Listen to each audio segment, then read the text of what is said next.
فقی ابو لیث سمرقندی رحمہ اللہ ایک واقعہ نقل کرتے ہیں کہ بنی اسرائیل میں ایک عابد تھا، اللہ والے تھے، اللہ کی عبادت میں ہر وقت مصروف عمل رہتے تھے اور زنبیلے بنایا کرتے تھے۔ اپنا ذریعہ معاش ان کا زنبیلے بنانا تھا، تجارت کرتے تھے، گلی محلہ میں اس کو گھوم پھر کر سیل کرتے تھے۔ تو وہ عابد ایک مرتبہ بادشاہ کے دروازے کے پاس سے گزرا۔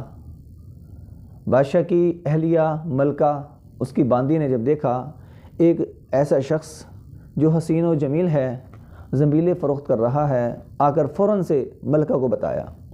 ملکہ نے کہا اس کو ہمارے ہاں پیش کیا جائے، ہماری خدمت میں لایا جائے۔ تو فوراً سے باندی نے اس زنبیلے بیچنے والے عابد کو بلایا۔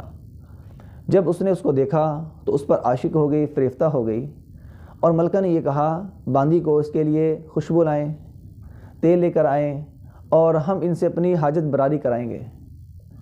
تو جب یہ عابد یہ منظر دیکھ رہا، انکار کرتا رہا کہ میں ایسا کام کرنے کے اس کو پسند نہیں کرتا۔ اللہ کا فرمان قرآن میں کہ وَلَا تَقْرَبُوا الزِّنَا إِنَّهُ كَانَ فَاحِشًا، کہ زنا کے قریب بھی نہ جاؤ، یہ تو بہت برا کام ہے، کرنا تو دور کی بات ہے، قریب بھی نہ جاؤ، یہ حکم ہے باری تعالیٰ کا، تو میں اس کام کرنے کے لیے ہرگز آمادہ نہیں۔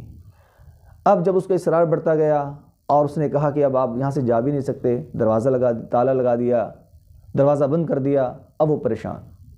اب عابد نے سوال یہ کیا کہ یہ بتاؤ آپ کے محل میں کوئی جگہ قضائے حاجت کے لیے، ضرورت کے لیے کوئی جگہ؟ اس نے کہا اوپر ہے۔ جب اوپر گیا وہ عابد، تو اس عابد کے اوپر جانے سے اس نے دل میں خیال یہ تھا کہ چلو میں اوپر سے چھلانگ لگانے کا یا اوپر سے اترنے کا راستہ مجھے مل جائے گا۔ جب وہ اوپر گیا تو دیکھا بہت اونچا محل، جس محل سے نیچے اترنا بھی دشوار ہے، مشکل ہے۔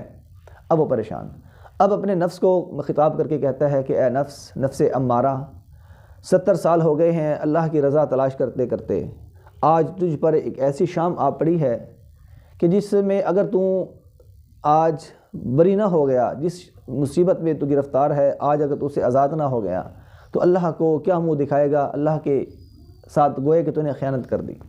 اپنے آپ کو خطاب کر رہا ہے۔ اب یہ سوچا کہ میں چھلانگ لگا دوں اور اپنی جان کی بازی لگا دوں۔ اللہ رب العزت، نبی علیہ الصلوۃ والسلام فرماتے ہیں جب یہ کیفیت اس کے دل میں آئی کہ میں چھلانگ لگا دوں، اپنی جان کو بچا لوں، اپنی جان کو قربان کر دوں، اللہ نے جبرائیل امین کو بھیجا کہ جاؤ، میرا بندہ میری خاطر گناہ سے بچنے کے لیے جان کی بازی لگا رہا ہے۔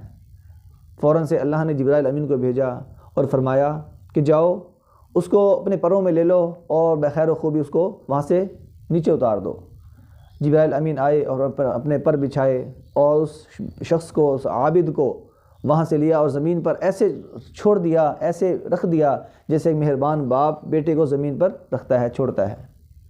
یہ عالم، یہ کیفیت اس شخص کی، عابد کی۔ اس کے بعد وہ عابد جب گھر پہنچا، گھر والوں نے کہا کہ زمینوں کی مالیت، زمینوں سے حاصل کی جانے والی اجرت کہاں ہے؟ وہ شخص کہنے لگا، وہ عابد کہنے لگا کہ آج زمینوں کا کچھ نہیں بنا، آج میں خالی ہاتھ ہوں، آج کچھ نہیں بناؤں گا۔ تو اہلیہ کہنے لگی، بیوی کہنے لگی کہ آج افطار ہے، کس چیز سے افطار کریں گے؟ کھانے پینے کے لیے تو کچھ سامان نہیں ہے، آپ کچھ لے کر آتے تھے تو ہم اس سے کوئی افطار کا سامان خرید لیتے تھے۔ تو وہ شخص عابد کہنے لگا کہ آج آپ ایسا کریں، کھانے کو واقعی ہمارے پاس کچھ نہیں ہے، آپ ایسا کریں تندور میں آگ تو جلا لیں۔ تندور میں آگ جلانے کے لیے وہ اٹھی اور آگ جلا دی، تاکہ ہمسایوں کو یہ نہ ہو کہ ان کے گھر میں افطاری کے وقت آج چولہا نہیں جلا، پریشان ہمسائے ہمارے پریشان نہ ہوں۔ یہ کیفیت، یہ صورتحال جب انہوں نے اختیار کی، تندور میں آگ جلائی اور آ کر بیٹھ گئی۔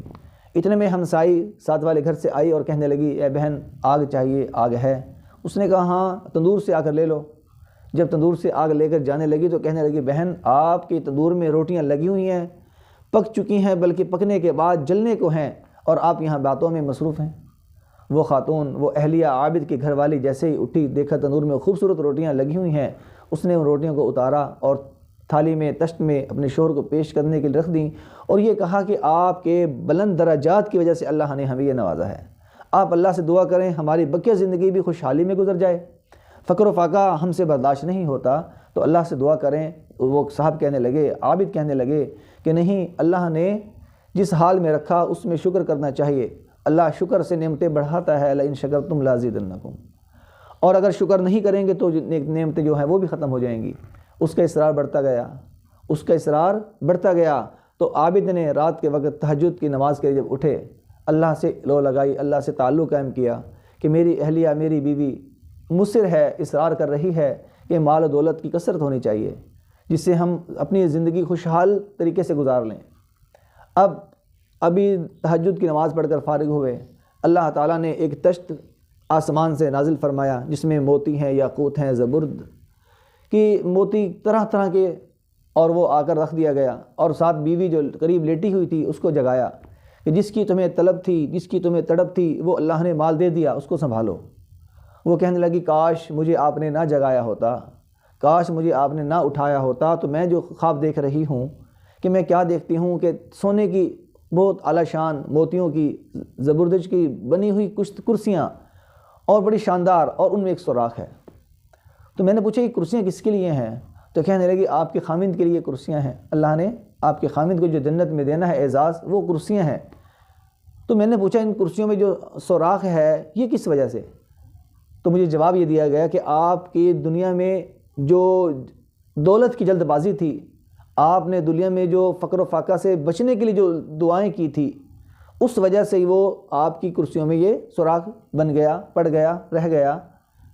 تو وہ خاتون کہنے لگی اپنے شوہر کو کہ اے عابد، اے زاہد، بات یہ ہے کہ اللہ سے دعا فرمائیں کہ اللہ ہم سے یہ مال و دولت واپس لے لے، اور ہم اسی حال میں، جس حال میں اللہ ہمیں رکھے گا، اسی حال میں ہم خوش رہیں گے۔